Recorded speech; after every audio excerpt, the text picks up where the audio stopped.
তো কোথা থেকে কি উদ্দেশ্যে কোথায় এসেছিলেন?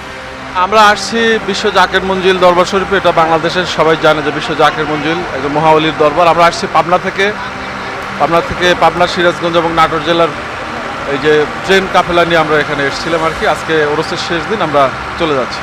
কি উদ্দেশ্যে আসছিলেন? এখানে উদ্দেশ্য আসছি যে আসলে মানুষের আধ্যাত্মিক মুক্তি এবং জাগতিক মুক্তির জন্য একজন মুর্শিদের দরকার হয়, একজন কামেল পীরের দরকার হয়। তো বিশ্ব জাকের মঞ্জিলে যিনি ছিলেন তিনি একজন কামেল মুর্শিদ ছিলেন। তার সান্নিধ্য লাভের আশায়, তার আনুকূল্য লাভের আশায়, তার দোয়া পাওয়ার আশায় এই লক্ষ লক্ষ মানুষ এখানে আসে এবং আমরাও সেই উদ্দেশ্যে এখানে এসেছি। তো এসে এখানে কি অভিজ্ঞতা হলো? এখানে অভিজ্ঞতা, এখানে আমি দীর্ঘদিন ধরেই আসি। এখানকার অভিজ্ঞতা আমার জানাই অভিজ্ঞতা কি হয়। এখানে ওরসে লক্ষ লক্ষ মানুষ হয়।